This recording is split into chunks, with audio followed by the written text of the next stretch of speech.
What's going on? Oh yes, boys and girls, we are back in the building once again. It's episode 9 of Zoo's Reviews. We're back and we have got so much to talk about. We didn't upload an episode last week. I was absolutely jam-packed full of music stuff, wedding stuff, just life stuff. So apologies for the delay with this episode, but we're back. It's episode 9. So whether you're a new listener or you are tuning in once again, welcome to Zoo's Reviews, the podcast where we discuss the latest and greatest in music, movies, and media. If I find it cool or interesting, then I'm going to talk about it. Simple as that. Every single month, listeners are invited to submit their own music for review on the show. All you have to do is send your links to me on Instagram at official_Zurra. If you don't make music, but you want to contribute to the show in some way, shape, or form, you're more than welcome to send through some quick-fire topics, which we will tackle at the end of each episode. Now, just a little bit of housekeeping before we kick off. If you're listening to this via YouTube, thank you very much. I appreciate you supporting. If you haven't done so already, please consider hitting the subscribe button. We do these podcast episodes every couple of weeks, alongside 3 fresh mixes every single week. You've got Zoo Casa on a Monday, House Party on a Friday, and then my live stream mixes on a Saturday as well. So there's plenty of content for you to get stuck into on YouTube. So I don't want you to miss out on anything. So please consider hitting the subscribe button. If you're listening via Spotify, drop the podcast a like, add it to your favorites or whatever, follow, all that good stuff. Because, yeah, like I said, we drop new episodes every couple of weeks. And we're going to be getting some fantastic guests towards the end of the year so that we can start having some interesting conversations with people from music, the entertainment industry. Also, just randoms, to be fair. Like, you know, just people that I think are going to contribute to some really interesting conversations. So if you want to be a part of that, make sure you're adding it to your favorites. And if you're listening via SoundCloud, you know, I really appreciate you checking it out there as well. Yeah. Repost, do whatever you want to support on there too. It really does mean the world. So there we go. Right, so how's life been? Yeah, obviously it's been a few weeks since the last episode, so a lot has happened in that time. I mean, it's all systems go in my life at the minute. You know, my wedding is in a couple of months, which I'm super excited for. So that's kind of filling a lot of my time at the moment. My stag do, at the time of this recording, my stag do starts tomorrow. So if you're listening to this on Thursday the 26th, then just know that tomorrow I'm probably going to be handcuffed to a train to Glasgow. So wish me luck. So I got that to look forward to, which is really cool. Yeah, had lots of cool gigs recently, which has been great as well. Went to see Darren Brown, which my days. Darren Brown. I mean, I love magic. I love stage illusions, I love mentalism, all that kind of stuff. I've always found it really interesting, but seeing someone like Darren Brown live really was just absolutely insane. My fiance, she bought me tickets as a kind of late Christmas, early birthday present towards the end of last year, and yeah, wow. I mean, I'm going to give you a quick little breakdown. I won't do a full review of it. It gets 5 out of 5 zoos from me, but there's one thing that's been living in my head rent-free since the show.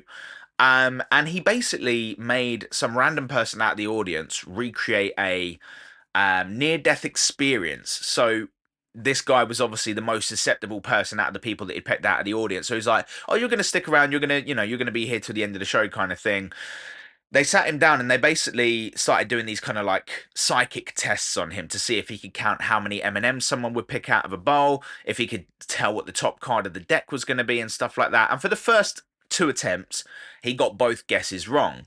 Now this guy was hooked up to a machine and he was like unknowingly about to be hypnotized like really deeply into thinking he was like on his deathbed, which I think is a massive insurance payout waiting to happen, by the way, because that must be so traumatic. So yeah, after he got the second psychic test wrong, Darren Brown just went straight up to him, kind of like not snapped his neck, but like he kind of like shocked him, told him to go to sleep. Then there was a big sign that told the audience, you need to stay quiet because I'm going to suggest to him that he is in hospital and that he's on his deathbed and he's just had a near-death experience.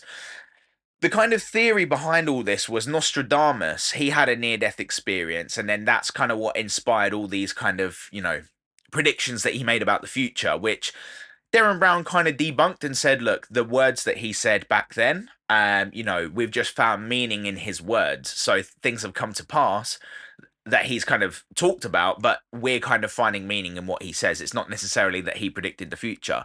So what he wanted to do is kind of recreate that near-death experience for this audience member. uh, which he did. And for about 5 minutes of the show, we had to sit in absolute silence while they recreated like a hospital room and stuff like that. And it was pretty dark, to be fair. Like they really sent this guy through hell, and then they kind of jolted him back, and they kind of convinced him that he'd gone back in time. So he's just had this near-death experience. He's gone back in time. He's back hooked up to the chair. They do the same two tests again. Someone picks up some M&Ms from a bowl. He guesses that correctly. Unbelievable. And then they also get him to guess the next. Oh, sorry. Before they even get him to guess the card, they get him to shuffle the deck, right? So he's in complete control of where the cards are and stuff like that. But obviously, he's not. He's not a magician or anything like that. He can't exactly influence the deck. But he shuffles, he has a free cut and everything like that, and then he guesses the top card, and it's all legit and scary, and I can't stop thinking about it. So, oh God, honestly, like just thinking about it is making me feel a little bit nervous. I've got goosebumps talking about it. But if anyone gets the chance, if you're listening and you get the chance to go see someone like Darren Brown perform live, it's a million times better than watching one of his specials on Netflix. It's just mind blowing. So yeah, definitely check that out. Definitely check that out. So that was really cool. Got to do that a few weeks ago. Yeah, like I said, I've been playing some cool gigs as well. I was in Ealing over the weekend, and I've got to be honest, my journey back was a fucking nightmare. It was an absolute nightmare. So, I mean, the gig was all right. It wasn't anything too crazy. It was a little bit quiet. But when it came to leaving, I had parked my car in a car park that was attached to a shopping centre. So I was walking back and stuff like that. I couldn't walk through the shopping centre to get to the car park like I did on the way there. So I had to walk all the way around. And unfortunately, this car park didn't have a pedestrian entry unless you were going through the shopping centre, which was now closed because it was like, I don't know, like 10 to 12 at this point. So I started walking all the way around to get back into the car park, up the way that the cars would normally go. Now, as I'm walking in, this is my fault. I should have read this before I even put my car there. But as I'm walking back in, I can see that there's a sign that says this car park ceases to operate at midnight. I look down at my watch. It's 3 minutes to midnight. And me being me, and this is a habit that I've picked up from my dad. So yeah, this is like, oh, just fuck you, dad. Like, because growing up, whenever like my family would go like, to a shopping center for a day out or something like that, regardless of how many spaces were on the lower levels, he would always park the car on the top floor. And that's a habit that I've inherited. I just automatically park the car on the top floor. So I had to sprint to the top level. There were no elevators. I'm just running and running and running. And I'm like, oh my God, if I'm then contemplating the risk reward ratio of smashing straight through the barrier to get out, or am I going to have to sleep overnight? And so many thoughts are going through my head, but I'm like, okay, I need to get out of the car park. I sprint to the top. I get there. I look at my watch and it just turns 23:59, and I'm absolutely shitting my pants at this point. Because I know multi-story car parks, you can't exactly speed round them. Like, they're designed in a way where you have to be safe, you have to be slow and calculated. So I'm driving, but I'm also trying to, push the pace a little bit. I get down to the gate and then I realize I haven't paid for a ticket. This is an absolute fucking nightmare. This is now costing me time. Luckily, at the barrier, it says, you can pay here, blah, blah, blah, contactless. It cost me an extra couple of pounds for the convenience, understandably. But I paid for it. The barrier came up. Now, as I'm going through the barrier, there's a green light. All the lights in the car park are on. There's a green light on the barrier to indicate that it's still working and stuff like that. At least I assume that was the case. And then, yeah, I drive through, and I'm not even joking. As soon as I drive through, the clock on my car goes from 23:59 to 00:00. It's just hit midnight. As the barrier comes down, the green light on the barrier turns off. All the lights in the car park turn off, and that's it. It ceases to operate. And I thought, oh my fucking God, if I took a fraction of a second more, I could have been sleeping there overnight. So that's my bad. I do blame my dad for where I parked the car. It's not entirely his fault, but again, you're a product of your environment. And I saw a lot of that growing up. So yeah, I managed to get out, and I thought, okay, amazing. I'm going to make headway. I'm going to get back to Bristol from London, West London, so it's not too bad. It was a pretty easy way out. But kind of standard practice for me when I get out of a gig, and I've got a couple of hours drive or something like that. I like to pick a coffee up on the way back, go to a service station, maybe get something to eat, and yeah, just kind of take it from there really. So I believe it was Heston Services, which was like the first service station as I was leaving the west side of London. And I thought, okay, cool. I'm just going to stop here, grab a coffee, grab some food, and we're good to go. I pull in, and there's like a little roundabout as you're kind of entering the service station. And as I'm approaching the roundabout, by the way, at this point, even though it's gone midnight, it's still like 24 degrees outside. It's hot. So I got the windows down, like I'm trying to cool down. And that traumatic experience in the car park as well, I had a bit of a sweat on. I can't lie. So I'm hot. I've got the windows down and I approach the car, the roundabout, and there's a car on the roundabout. And I'm thinking, oh, this is bad. Like that's an accident. Like it's obviously a drunk driver or something like that. Because why else would there be a car on the roundabout? Like that's just ridiculous. So I kind of approach it. I get closer, and then I see that there's a woman by the car, and she's like in a squatting position. And I'm like, oh well, that explains it. She's a drunk driver. She thought it would be a good place to take a piss, and so that's her. That's what she's up to. I start driving around the roundabout and I hear this primal scream, unlike anything I've ever heard in real life before. So I think to myself, okay, I'm going to take another loop round this roundabout and see if she's all right. I go round the roundabout again and I come back to the car and I shout to her. I'm just like, is everything all right? You okay? What's going on? And then this man comes out from behind this bush that's on the roundabout, and he's on the phone and he's frantically like running around, and he's just like, it's okay, don't worry, the ambulance is on their way, don't worry, we're fine. I was like, okay. And I didn't know whether to take his word for it or not, because I don't know the situation here. I don't know what's going on. He could be anyone. She could be being attacked. So I kind of linger a little bit. And then as I'm about to drive off, I notice that the woman has a bump. She's got a big bump in her belly. This woman's giving birth.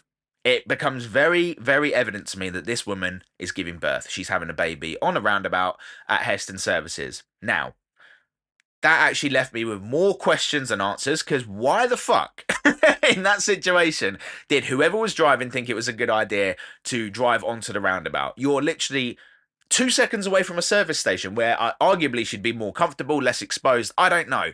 But I always thought the first time I'd see a woman giving birth would be when me and my fiance Jess decide to have children. But no, never mind. I guess I've had to tick that off early. But that was bizarre. Some of the shit you see, like when you're either on your way to or you're on your way back from gigs sometimes, is absolutely phenomenal. The gift of life, ladies and gentlemen. I mean, that is, yeah, unbelievable.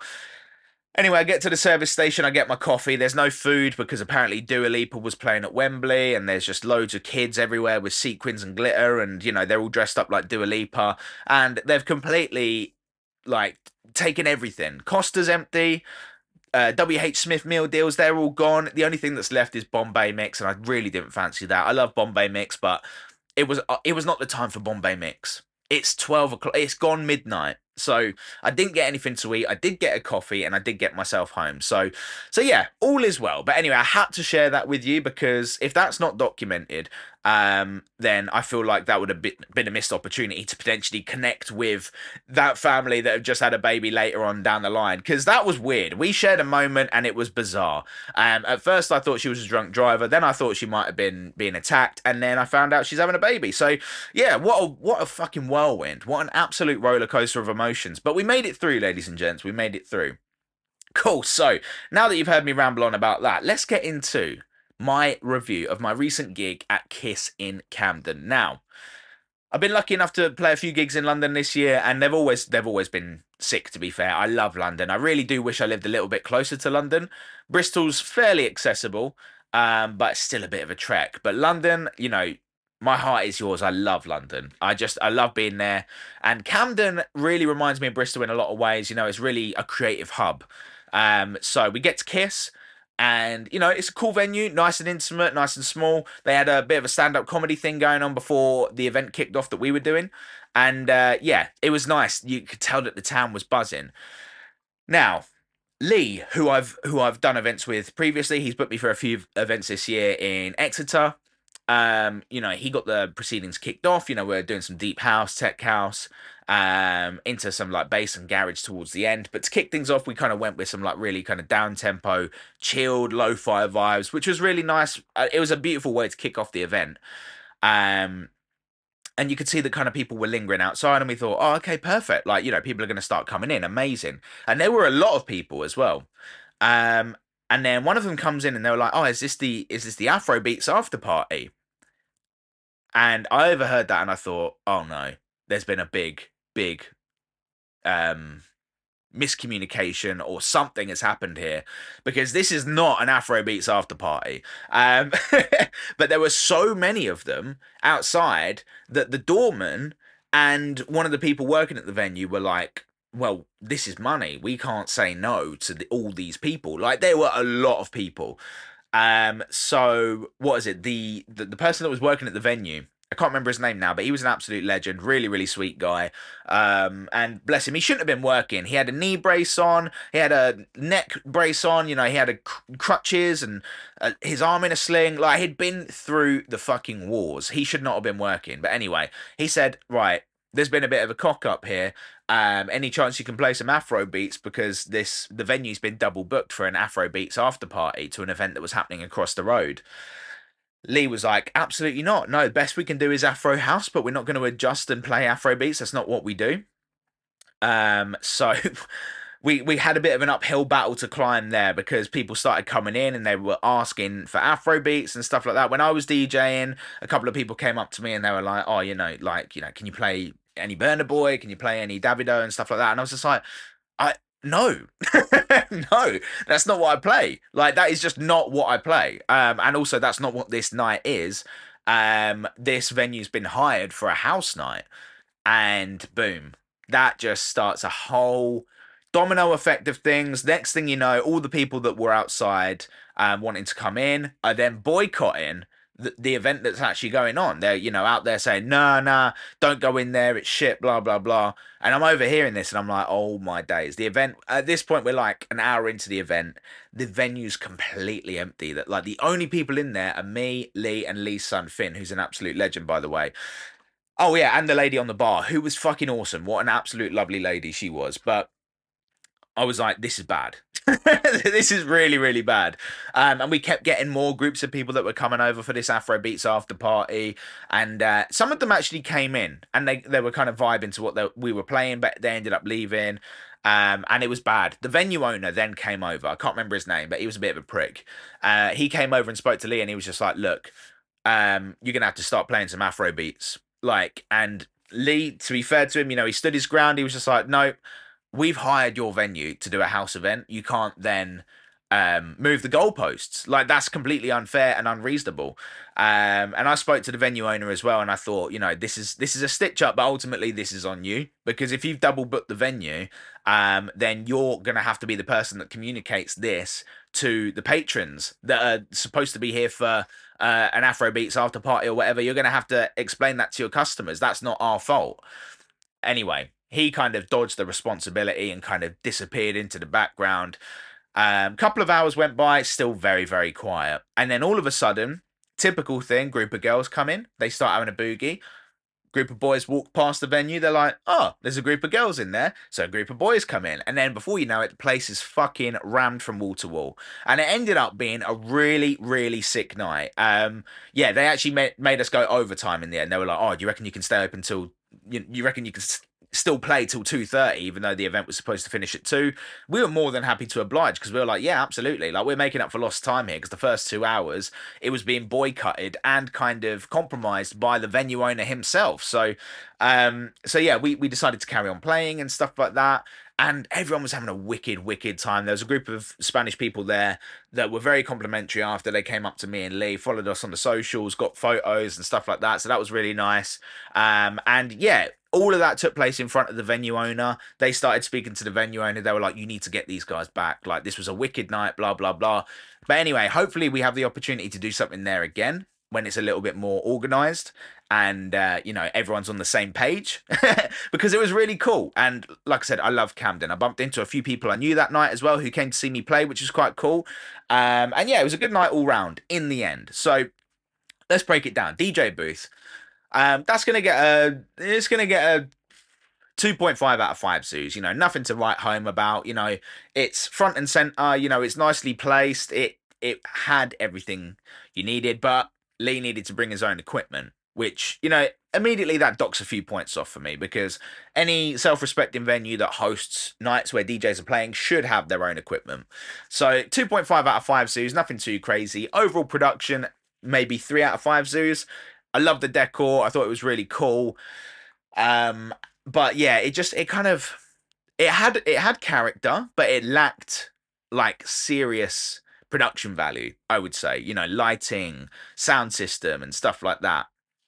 These are really important things, and it kind of, it didn't really have those things at the forefront of its mind. So I would say 3 out of 5. Overall vibe, I'm going to go with 4 out of 5 zoos, and that's predominantly because of me and Lee. The only reason it doesn't get a 5, honestly, is because of the just because of the complications, the misunderstanding, the admin error that kind of led to a really, really rocky start where me and Lee were like, this is not what we were hoping for at all. Considering Lee did like a 6-hour round trip that night as well. It's not fair on him. Like, you can't make a mistake like that as a venue owner. You can't double book. People have paid tickets to that Afrobeats event as well, so he would have had a nightmare refunding people for his mistakes. So if it wasn't for that, it probably would have been 5 out of 5, because it was a really, really sick night once it got going. It just took way too long to get going because of that massive misunderstanding at the start. Overall score, I'm going to give it 3.5 out of 5 zoos. And again, it was just if it wasn't for that kind of misunderstanding at the start, it would have probably got a 4, maybe even 4.5, because the end of the night was absolutely wicked. Super intimate vibes, very interactive. But yeah, just a nightmare at the start. Just an absolute nightmare. But we got it going. So that's the main thing. So that was a positive that we wanted to end on anyway. So there we go. Kiss Camden, 3.5 out of 5 zoos. Hopefully we can come back again and do something where there's not a big, kerfuffle at the start. So yeah, let's see. But yeah, Kiss Camden. If you're in the area, check it out. It's a wicked venue. Hopefully we can come back again soon. So we're going to get into the music review section of the show. So we've got 3 brand new acts that haven't featured on the show so far. And we're going to start with TRWS with his absolute banger, Meant to Be. Let's check it out.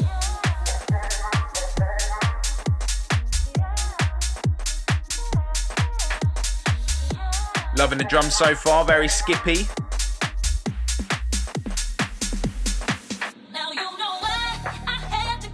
Oh yes, oh yes. I think we're gonna get some bass house vibes here, bass line. Oh yes, go on then. Cool, like this, kind of reminiscent of early Crewcast stuff. This is cool.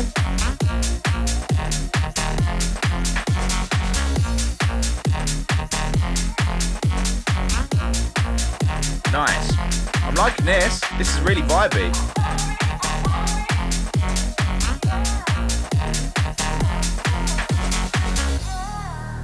Straight into a breakdown. Okay, cool. No messing around. No filler, no killer.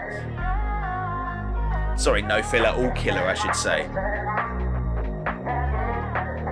I just realised this is actually quite a short tune, so maybe we'll see what the start of the second drop sounds like, but we might end up listening to the whole thing. Heavy snare roll, that's cool. Nice, good false drop there, that's cool.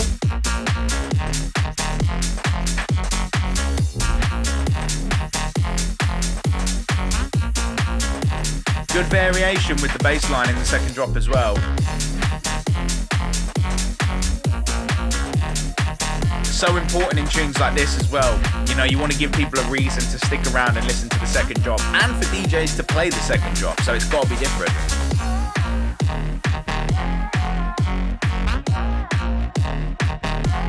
Cool. I'll tell you what, I'm going to start fading it out here because it's pretty much just going to be an extended mix outro kind of thing. But yeah, this is really cool. This is really, really cool. I have a lot of a lot of positive things to say about this, to be fair. But yeah, we'll start bringing this out anyway. So that was TRWS with Meant to Be. Dude, I love that. Like I said, kind of reminiscent of early crewcast stuff. Kind of thinking, was it Skew K? I can't remember now, but I used to bump that sound. Skepsis, that kind of vibe as well. So yeah, I think you've absolutely smashed it, mate. Absolutely smashed it. Sound design with that main bass sound, I think that there is probably some post-processing that could benefit it, just to make it sound super crunchy, super heavy. I'm not 100% convinced that that bass sound is the final bass sound, to be fair. But yeah, I really like it. Really, really like it. Kind of holy goof in a lot of ways as well. Vocals really cool. Sound selection really, really well put together, mate. I think that all the samples, the drums, everything, the vocal chops, it all works. It all works in the context of that style of music. So I'm a big fan. I'm a big, big fan. And in fact, I play a lot of UKG and kind of bassier bits towards the end of my sets now. I could easily see myself, chucking this in, to be fair. Yeah, it's really, really giving me throwback vibes to like when acts like, Holy Goof, TQD were completely running the show. So yeah, a really, really welcome submission, mate. Thank you very much for sending that. I'm going to give that 4 out of 5 zoos. Not going to mess around, mate, because that is a really cool tune. Really, really cool tune. And I would love for you to send some more in future, mate. So please feel free to fire more demos across. That was absolutely wicked. So yes, that was Meant to Be by TRWS. That gets 4 out of 5 zoos. Well done to you, mate. Next up, we've got a submission called Commonplace featuring the talented John Russell on vocals. This one is from Stark D and Dash Dot. Let's take a listen. Oh, nice. Bringing the tempo right down for this one. I'm sensing some melodic techno, maybe Afro house. Nice.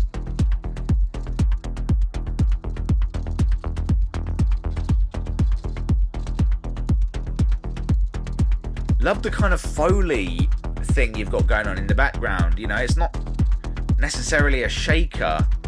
It might be a shaker, but it's not really kind of rhythmic, but it works. I like the crunch.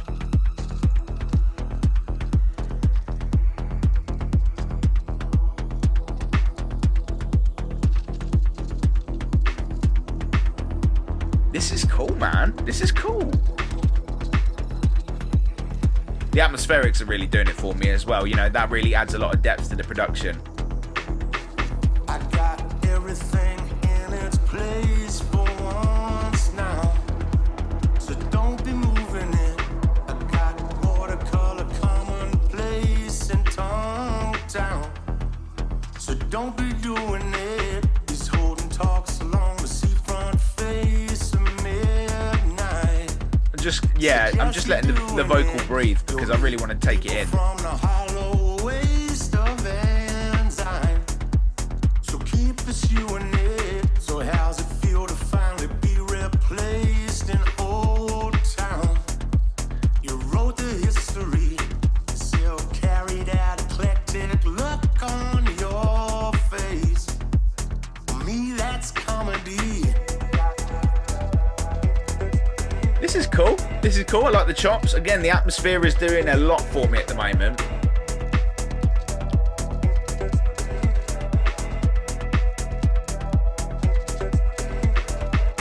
I can so see this being played by a DJ right by Esvedra in Ibiza with the sun setting in the background. Bunch of hippies doing yoga.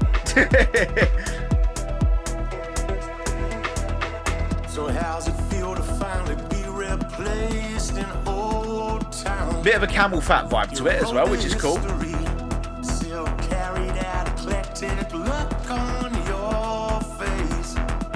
For me, that's comedy. He's holding talks along the seafront face. Just conscious, this is a lot longer than the last submission, so I'm going to start fading it out in a bit. I'm going to let this drop again.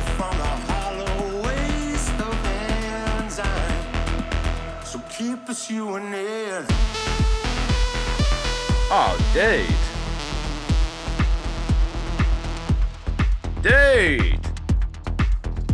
Yeah, that was cool, man. That was cool.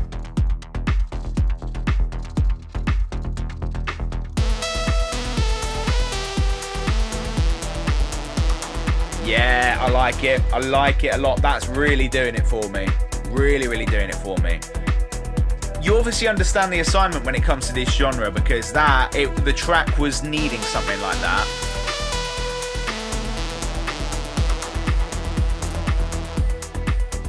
Right, like I said, I'm going to start fading it out just because I'm conscious of time. But yeah, I mean, Stark D dash dot. John Russell on the vocals. That one was titled Commonplace. Dude, I'm digging it. I'm digging it. That was really, really cool. Really, really cool. Like I said, a lot of Camel Fat vibes going on in there. Just trying to think. Yeah, there's not really much I can say about that. When that second drop came in and that new synth came in, awesome.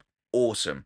I do think that it needed a bit more payoff than just that synth, though. I think that you could have maybe gone heavier with the drums, and then rather than adding the ride in later, start with the ride in and then start kind of bringing it down towards the breakdown. I can see the audio file had a breakdown coming in, but yeah, I'll check that out separately to this podcast. Like I said, I'm just conscious of time, but yeah, really, really good work. Really, really good work, lads. I mean, it's just super atmospheric, really vibey. It really kind of captures what that genre is all about, and I think it's a job well done. It's certainly a job well done. The drums fall a bit flat for me in places, which, you know, it's quite an easy thing to fix. Maybe you're going for the more minimalistic effect, the kind of more stripped back side of things, but I think that there could be more going on. Like I said, I love the Foley. I like the kind of erratic shaker that's not really rhythmic. It's more just kind of it's more just kind of happening. But I love that. I really love that, because it's you know, we're so used to hearing things kind of rhythmically, and that was just kind of, you know, going with the flow. So yeah, there's a lot of cool stuff going on in here. The vocals really cool. Love that. So yeah, big ups to John for the vocals there. I think that the vocals need somewhere to go. They need to needs to progress alongside the instrumental as well, because at the minute it's all kind of the same delivery. And again, that could be deliberate, but for me, it just needs somewhere to go. At the moment, it's lacking direction, although it's still doing the part. So yeah, absolutely no problems with what it is at the moment. But for me, I would like it to have a destination. I would like it to be able to go somewhere. But overall, I'm really digging this. Really, really digging this. Again, I think I'm going to give this 4 out of 5 zoos, because it's really, really well put together. Really well put together. Yeah, nothing more to say. Nothing more to say, gents. I'm really, really impressed. So yeah, that was Stark D and Dash Dot, Commonplace, featuring John Russell. 4 out of 5 zoos. I'm going to check the rest of that out after I finish recording this podcast, because yeah, that was a mood. That was a serious mood. And like I said, very Camel Fatty in a lot of ways. So yeah, well done. Wicked, wicked stuff there. Finally, we're going to get into this week's final submission from Oscar Evans. This one is titled Music is Moving. I got a good feeling about this one, so let's check it out.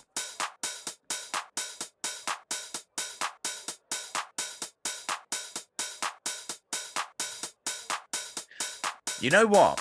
This is an extended edit, obviously, so it's going to take a little while to get into it. But just listening to the drums on their own so far, I have a feeling, Oscar, that I know the sample pack that these drums are from. I could be completely wrong. But I think it's a Billy Kenny sample pack. Again, I could be completely wrong, but I'd love to know if that's true. Oh, here we go. Here we go. Bit of action going on. I mean, as soon as the kick comes in, I'll be able to tell if these are Billy Kenny drums or not. His sample packs were sick as well back in the day. Dude, this is Billy Kenny. This is a Billy Kenny pack, 100%. I use these drums all the time. So yeah, big fan already.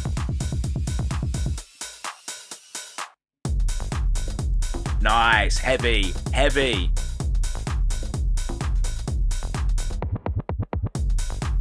Cool, man. Nice little break there.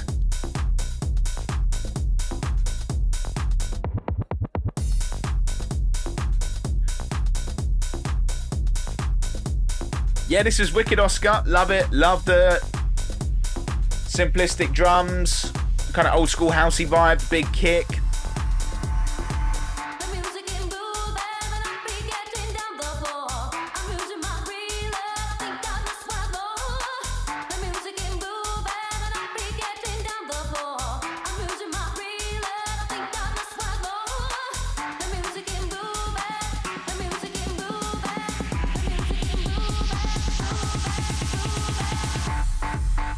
Oh, switch up with the big dirty organ.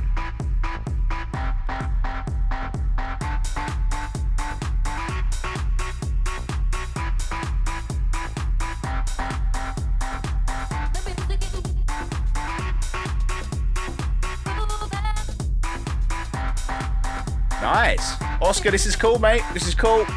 Okay, I can see this is about to break down, so we'll give it a little bit of time and then I'll start fading it out. Oh, EDM style breakdown there.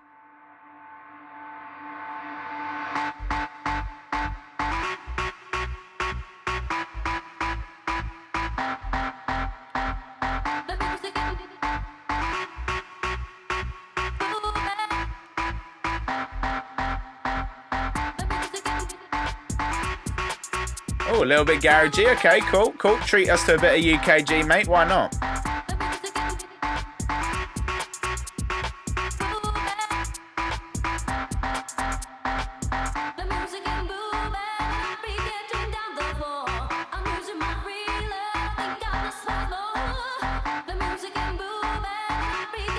I think I've used this vocal before.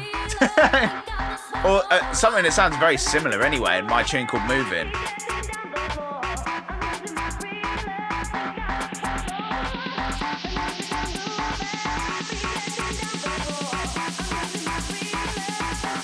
Big build.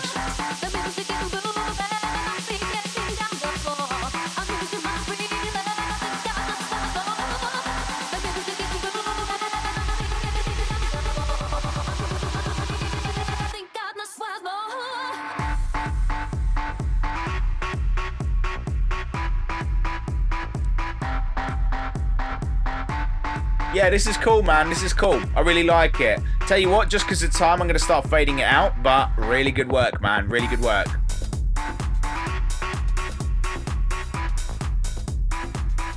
So, guys, if you're tuning in right now, you are listening to Music is Moving by Oscar Evans.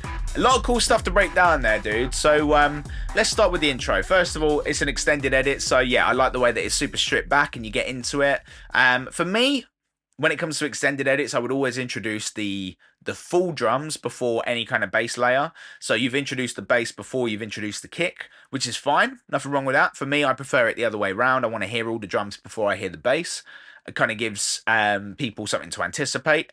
I'm not 1,000% sold on the organ melody. I think that everything until the last couple of notes, so the fine, that last can't tell you what key it's in because I'm not a very musically talented person, but but those notes for me, they're just not hitting right at the moment, and I'm not 1,000% sure that the vocals in key either. But I there's a lot of cool elements going on in here, and I think that there's almost two separate tracks happening. Now, I can see that this has been mastered, which is great, but I think you could benefit from going back into the mix down and really having a look there, because sometimes the kick overpowers everything else and then the rest of the drums kind of suffer for it. Or the organ kind of overpowers the bass sound that you got in there. So then that falls flat. So maybe have a little look at like your leveling and stuff like that. See if there's any improvements that could be made in the mix down part of things, which is, for me, the hardest part of production is mixing down. I know how to mix my own tracks down, but I could not begin to mix someone else's music. Because it's all down to personal preference as well. You know, it all depends on the kind of sound that you want to put out. But that's just my 2 cents on the mix side of things. I think certain sections are kind of falling flat because certain elements are overpowering others. I hope that makes sense, Oscar. But overall, this is a wicked idea. Wicked idea. I think that, yeah, it could, the melodic content can maybe be tidied up a little bit. Yeah, like I said, I'm not sure that the vocals in key, but I'll have to have a listen to it on another system as well. I'm listening via headphones at the moment. So yeah, we'll have to, I'll have to check that out maybe on monitors, maybe just through laptop speakers and stuff and see how it sounds there. But yeah, I'm going to give this three out of 5 zoos, mate. I'm going to say 3 out of 5 zoos. This is a really solid effort. Really solid effort. There's just a few areas that could do with a little bit of tidying up just to take it to that next level. But dude, I would love to hear some more music from you in future. That was Oscar Evans with Music is Moving, 3 out of 5 zoos. Thank you to Oscar, and thank you to everyone who submitted music for this week's show and for all the shows so far. if you're a producer listening and you want to hear your tracks get like kind of broken down and reviewed and get some feedback from an industry professional, then hit me up on Instagram at official_Zurra. I'll be more than happy to listen to any demos you've got, whether it's released, unreleased, a work in progress. Just send it across. I'm more than happy to take a listen. Because of the delay in getting this episode out, we've now got a bit of a backlog, so it might take a little while to get your music reviewed, but I do listen to every submission and I do put every single one into the show. I've only had to reject one so far. I'm not going to go through my emails, but it's one of the most diabolical things I've ever heard. And actually, like it was completely inappropriate. And I'm so glad I listened to it beforehand because it was sent to me by someone. And the the subject of the email was cum fart. Which I was like, okay. So I thought, you know what? I don't usually open links like from people, from emails from people I don't know. I could see it was a SoundCloud link, so I opened it and it was terrifying. So that's the only track I've ever rejected was this Comfort one. And I'm not going to call the person out who sent it because honestly I don't even know who it is. But it was an experience to say the least. So as long as you're not going to send me that, fire them over to me by Instagram, WhatsApp, Discord, wherever you can get me basically. But Instagram is preferred just because that's where I'm most active. But yeah, thank you and well done to everyone who sent music in. Some really cool tracks there. Now, before we get into my next review, I just want to quickly say a massive thank you to everyone supporting my new single, No Rules. It's out right now on Club Whatever. At the time of this recording, it would have been out for about a week or so. And yeah, the DJ support's been mad. We've got CID, Biscuits, we've got Chris Lake, Claptone. We've got so many people supporting this one. Big names as well. And it's just mind-blowing. Absolutely mind-blowing. Loads of DJ support on, local radio, national radio and stuff like that as well. So let's keep the love going, guys. Spotify, it's doing really well. We've got some cool activity on Beatport as well. It's also entered the newcomer chart on 1001 track list. So again, that means that it's one of the most supported tracks on the planet right now. So let's keep the love going. If you're going to play it in your sets, please consider submitting the track list to 1001 track list so we can maybe move up that newcomer chart. We were in the overall chart earlier in the year for What's Going On. And yeah, my track was like in the top 40 most played tracks on the planet. So if we can do the same with No Rules, that would be amazing.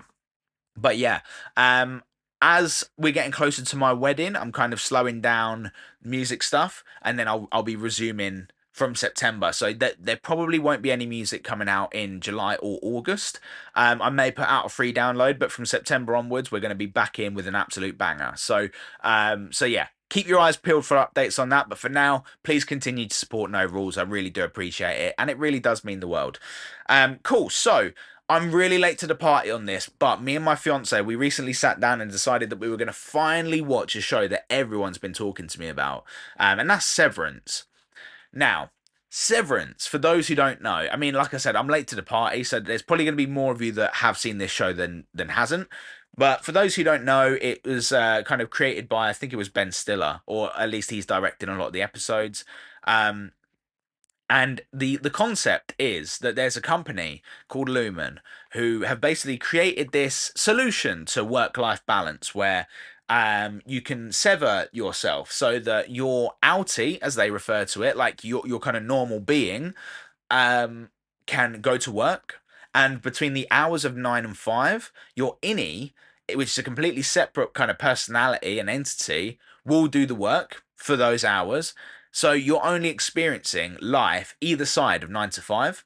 And then during the hours of 9 to 5, you have your innie who's at work at Lumen working and stuff like that.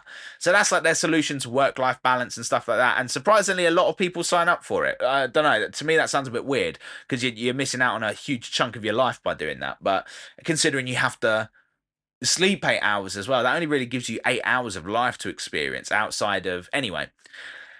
But this is a thing. This is a thing in the series, and I thought that's an amazing concept. And it's kind of like it's an interesting metaphor for how people like kind of act in the workplace. They almost act like a different person in the workplace and stuff like that. And I thought that that was a really beautiful metaphor and a great concept to build a show around. Now, we've just finished season 2. Season 3, I believe, is like in pre-production. You know, they're working on it now. There was a big gap between season 1 and season 2 as well, which if I was watching Severance when it first came out, the end of season 1, if I had to wait 4 years for that, I would have been fuming, because that is like one of the craziest cliffhanger endings I've ever seen in my life. And honestly, I was speechless. I couldn't believe that that was the end of season 1. I was just like, at least we have the option to start season 2 right now so that we know what happens next. But for those people who would have had to wait like 3, 4 years for that, oh my days, like that is rough. But this show is everything. Like this show is everything everyone says about it. It is so unbelievably good. Everything from the writing to the character profiles, the the direction is so good, so good. Every episode has this kind of sinister theme underlying it, but it's all kind of light-hearted and fun, and you just feel super uneasy. A lot of times it's similar to Black Mirror in as much as you're watching something but you know something else is really happening. And all the actors, I think Adam Scott plays Mark Scout, the main character, the main protagonist. I think his name's Adam Scott anyway. But holy shit, man, he delivers. Like, it's so good. So good. John Turturro as well as Irving. I think that his character goes through some really interesting moments. I think that he's kind of done a bit dirty towards the end of season 2. He's kind of made a little bit redundant, but he has some big character moments, and he's an incredible actor. And the rest, just everyone in the cast, just does an incredible job. The storytelling is just unbelievable from episode to episode. It kind of feels episodic at the start, because it's like, you're kind of seeing this innie world through the lens of these different characters, and you kind of get a little bit of time with Helly, who's a character, and then you find out who she is as an outie later on and stuff. And it's so interesting seeing the contrast between the innies and the outies, and how the innies are envious of the outies because they can experience, life outside the Lumen office and stuff. And it comes to this big crescendo at the end of season 2, which I had no idea where this was going to go. Absolutely no idea. And again, a massive shock ending, which I'm kind of getting choked up thinking about. Because, like, I mean, I know I don't have to wait as long for season 3 because they're already working on it, but dude, come on. Like, don't leave us hanging like that. Like, that is like possible. Like, that was the most unexpected ending to this season, and I was like, okay, they have to be working on a season 3, because if that's the end of the show, I'm gonna riot. And luckily, yes, season 3 is happening. But my god, dude, these guys just know how to. They know how to dangle you by the balls, man. Like, it's painful, it hurts, but like, it's honestly, words can't do it justice. Words can't do it justice. You just have to sit down and watch it. It's on Apple TV. Both seasons are available to watch on Apple TV, which I know is another streaming service, blah blah blah. But if you were gonna like invest in a new streaming service, I think Apple TV is the one, because since getting it, like, we've just been watching banger after banger. Ted Lasso, Severance, The Studio. What else? Oh crikey, there was another one as well. But yeah, we've just been watching banger after banger, and it's just non-stop good stuff. So yeah, Severance, my days. This has just been a journey. A journey. Like, emotionally, like, you have to really kind of be ready for it. It's a lot. It's a lot. And at first you don't really know what you're watching. And then it becomes a little bit clearer. And then it goes from being clear to a bit muddy again, and then there's this kind of underlying thing throughout season 1 and season 2, and you don't have the information. You want the information, but you don't get the information. And even at the end of season 2, you still don't have the information. You have a vague idea of what all of this is about and what all of this is in support of, but you're not given the answer as a hard fact. It's not black and white, and I love the mysterious element to it. It's frustrating because you think you know where it's going, and then it will take you in a complete other direction. And yeah, it's it's a lot. It is a lot to take in. But yeah, Severance for me is like one of the best shows I've seen ever. It's easily a 5 out of 5 zoos. It's just so well directed, so well written. Every actor and actress in it is performing their fucking bollocks off. And you just buy it. You're convinced everything that's happening on screen you're just like, this is real. Like, I'm watching this is real. Like, there's no separation, there's no um suspending disbelief, or whatever the term is. You buy into it, like it's legit, and the impact it has on people's lives as well. It's just, yeah, it's crazy, absolutely crazy. So give it a chance. Apple TV, Severance, season 1 and 2 are out right now. Definitely check it out. It gets a 5 out of 5 zoos from me.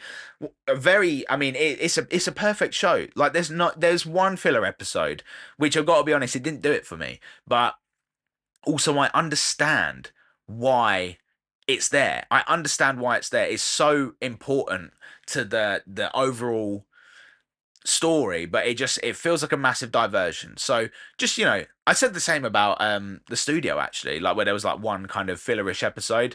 Um Oh my days! Actually, come to think of it, so there's a massive filler episode in Ted Lasso as well. So maybe this is an Apple TV special. Disney Plus have a thing where it's like, they start a season really good, and by the end it's kind of a little bit mid, kind of like the Book of Boba Fett, kind of like trying to think of what else. Some of the more recent Marvel stuff, like Secret Invasion, it starts off so strong and then it just kind of falls a bit mid. That's like Disney Plus's thing.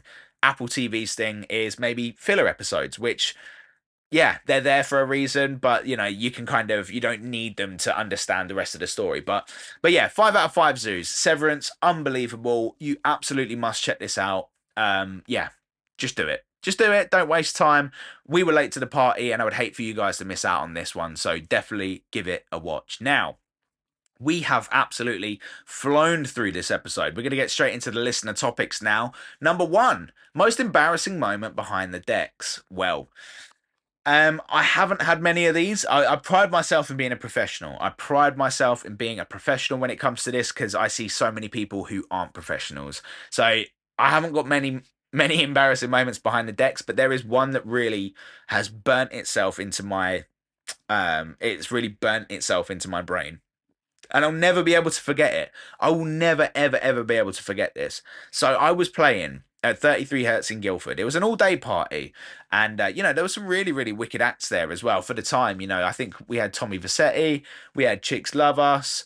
There were lots of people who were now smashing it. Late Replies. It was a cool day party. They had the terrace open, they had the club open.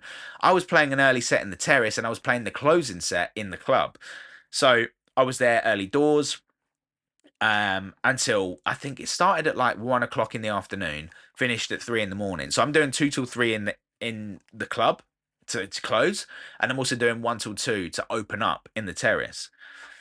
So I put a hell of a shift in. I put a hell of a shift in.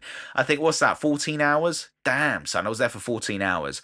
Now, understandably, you're in the club environment, you're gonna have a few drinks and stuff like that. But the whole day I'm thinking, just pace yourself, chill. You've still got a job to do at 2 a.m., which sounds fucking ridiculous.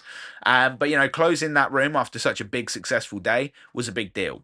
So I made a point of, being sensible. I had a few drinks, but ultimately, I don't think that impacted this embarrassing moment. So I do my terrace set, amazing, love that, chilling, networking, speaking to the other DJs, get to my closing set. And I had this big vision, because there's this track on my USB stick that I'd never played before. And I always kind of thought, it has to be the right moment. And that track is the Fortet remix of Opus by Eric Prydz, right? For those who don't know this song, there is a build up that lasts approximately 6 minutes, right? So it goes into a breakdown. The tune's phenomenal. Check it out, by the way. But I've always had this vision of playing this really long build up and getting this payoff, and everyone going crazy, and it just being this like monumental moment and stuff. And I was fairly new to DJing. I'd only been doing it for like a year or two at this point, but I thought this is going to be like a viral moment. Like, this is going to be a huge moment. I don't know, I got a bit ahead of myself. And anyway, about halfway through the set, I thought, now's the time. Now's the time. The club is absolutely packed. Let's go for it. So I started playing Opus, and I could see a couple of DJs that recognized the tune once I'd mixed it in, and they kind of face palmed, and they were like, "Oh no." And then I was like, "Oh no." What does "oh no" mean? Like, like, why are they face palming? Why are they pulling that face? Like, they know what tune I'm about to play. Maybe it's because of the build up. I don't know. But anyway, I had faith. I wasn't going to mix this out. I had faith in what I was about to do. So the build up starts, and we've got 6 minutes of build up to get through, ladies and gents. So when you've got a club full of people who are just stood in front of you, and you are just trying to use as many effects as possible to build this thing up over 6 minutes. This is crazy. I would usually play like 3 tunes in that time in my sets, right? But I'm letting this tune breathe for 6 minutes, and the arpeggiator is slowly building up and building up and building up and building up, and there's a riser in the background. I'm fucking chucking all the everything, kitchen sink, the whole shebang, effects wise, reverb, filter, echo, everything. And people are like really kind of buying into it and stuff like that, and it's like, oh my god, this is actually working, this is working, people are loving it, the energy in the room is lifting and lifting and lifting, the crescendo is about to kick in, and I'm getting gassed. I turn over to the deck and I start pressing the Q button. Now literally I start pressing the Q button just before it's supposed to drop, and I press the Q on the wrong fucking deck. Oh, yeah. So I played it on. I pressed the Q button on the deck that was playing, which means the tune goes back to the very start. Um, and then it was just silence. It was just silence, and everyone was looking at me like, is that intentional? Is the DJ doing something now?" And I just didn't have an answer. I didn't have an answer at that point in time. So I thought, you know what? Best thing to do is just to own it and not panic and act like, everything's fine. So I just put my hands up. I was like, sorry, guys. Everyone just kind of laughed. And yeah, I just pressed play on another track because I thought, I don't want to, I don't want to go through that 6 minutes again. Not even worth it. But dude, I just wanted to fucking curl up in a ball and die. So that is by far the most embarrassing moment that I've had behind the decks. Now, I'm sure that there's probably going to be a couple of embarrassing, technical hitch-ups and stuff yet to come in my career, but that for me I don't think anything will ever top that. That was the worst. Cool. So next topic, would you ever consider a season of DJing on a party island? Well, I don't think so. I think the party islands for me, like, you got your Malias, your Magas, your Zanti, and all that stuff. I wouldn't do a season there. I'd play shows there for sure. Like, if I was booked to play the odd gig there, absolutely not a problem at all. For me, the only place I would consider doing a season would be Ibiza. Now, I think that the window of opportunity for me to do that again is probably closing, given the fact that I'm getting married this year. Just turned 30. I'm an old man. I need to start settling down, But that's the only place that I would consider doing a season at all. For me, Ibiza, there's no better place, to do it. Magaluf, Zante, those places I would go and DJ, absolutely, but doing a season out there, not at all. It just doesn't have the same magic as Ibiza. It just doesn't have the same magic at all. So yes and no, I suppose, is the answer there. Not to places like Kavos, Sunny Beach. Again, I'd love to go and play out there, but a whole season, nah, I'm not too sure. Ibiza takes the cake on that one. And then the final listener topic we're going to get into: how can I get my music on radio? Really struggling to get people to listen to my tunes, and I think it would help. Yes, I agree. Thank you for sending that in. Yes, it would help massively if you could get your music onto radio. The easiest way you can do that is BBC Introducing. They have a free uploader where you can upload 2 tunes a month. Now, how that works is it will send it to your local BBC Introducing DJ. So for me, it's a young man called James, who does BBC Introducing the West. Absolutely lovely, lovely dude. And actually, we got a good relationship off the back of me sending him music, which is really nice. So I started submitting music. He started playing my music. We connected. And yeah, it's been great. And you can do the same in your area too. So, oh, crikey. That was my jingle in the background there telling me to shut the fuck up. But never mind. We keep rolling. We keep rolling, baby. Yeah. So depending on where you are, yeah, you'll have different...